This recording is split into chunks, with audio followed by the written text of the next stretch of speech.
এই যে বড় বউ, ওকে নিয়ে পীড়িত করলেই চলবে? এদিকে টেবিলের উপর যে এটো বাসনগুলো পড়ে রয়েছে সেগুলো মাজা কষা করবে কে? হ্যাঁ, কটা ঝি চাকর আছে? যাচ্ছি মা। চলো না দিদি, আমি তোমার সঙ্গে হাতে হাতে কাজ করি। ও বাবা, কি পীড়িত রে! দেখবো দেখবো কত কাজ করতে পারো। দেখি তোমার বাবা মা কি গয়না পরিয়ে শ্বশুর বাড়ি পাঠিয়েছে। হ্যাঁ? গলার ওই দুটো সোনার না ইমিটেশন? আমার মা বাবা নেই, ছেলেবেলাতেই মারা গেছেন। আমি মামার কাছেই মানুষ। ও, মা বাবাকে খেয়ে বসে আছো? ধন্যি মেয়ে। এখানে এসে আবার তো নতুন করে মা পেলাম। ও বাবা, কি কাব্য মারা কথা রে বাবা! শিখে নাও মেজো বউ, শিখে নাও। আমার বাবা ওসব ন্যাকামি আসে না। নাও, খোলো দেখি হাতটা। দেখি দেখি দেখি দেখি, ছোট বউয়ের মুখখানা দেখি। তোকে আবার কে খবর দিল? বাহ, রন্টুর বউ ভাতে যাবো বলে তৈরি হচ্ছে, হঠাৎ তনু গিয়ে বলল।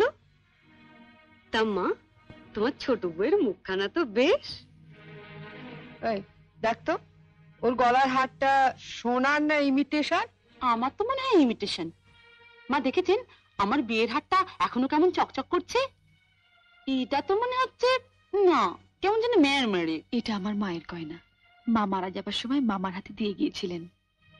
এই সুটকেসে আরো আছে। দেখি দেখি দেখি, সরো সরো সরো না, বাপের বাড়ি থেকে কি আনলে দেখি।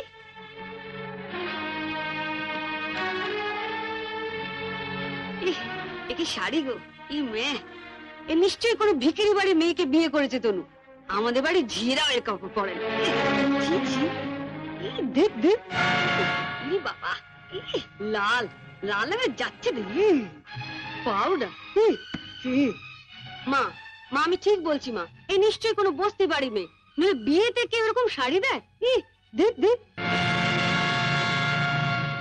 বাহ, এই শাড়িটা কিন্তু বেশ, তাই না মেজে বৌদি?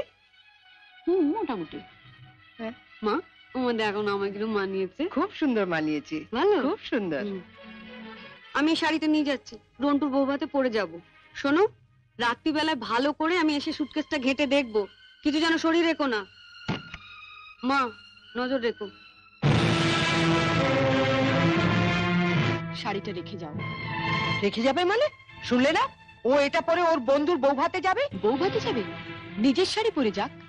বড়লোক বাড়ির বউ ভিখিরি মেয়ের শাড়ি ধরে টানাটানি করছে কেন? ও মা, মেয়ের কি চোপা গো!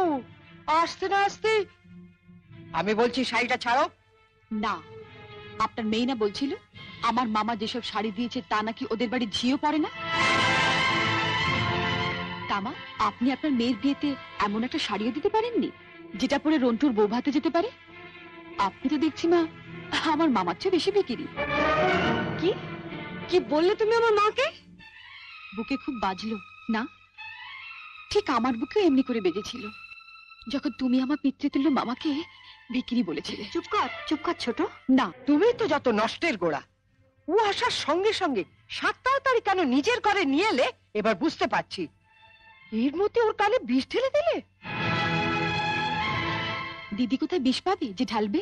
আপনি আর আপনার মেয়ে তো বিষের জমিদারি নিয়ে রেখে দিয়েছেন। ছোট, শাড়িটা দিয়ে দে। না, আমার মামা খুব গরিব, বিয়েতে আমাকে ভালো শাড়ি না দিতে পারলেও এই শাড়িটা অনেক কষ্টে কিনে দিয়ে বলেছিলেন বাড়ির যিনি গুরুজন তার পায়ে দিয়ে প্রণাম করো।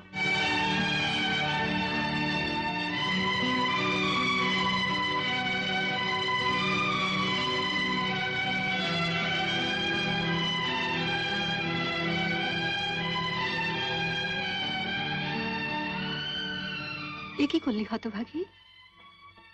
মা থাকতে আমাকে।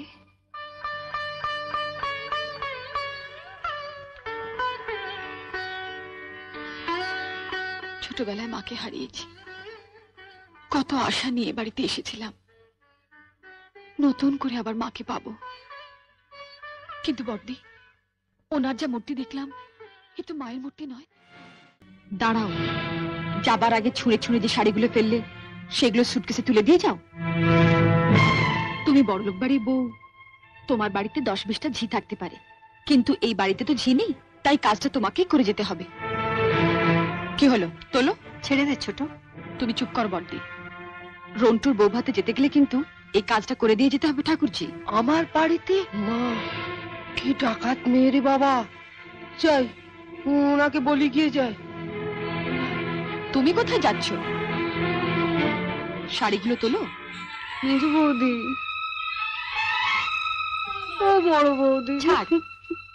ছেড়ে দে ছোট, ছেড়ে দে। নইলে কিন্তু রন্টুর বউ ভাতে যেতে দেবো না। তোলো।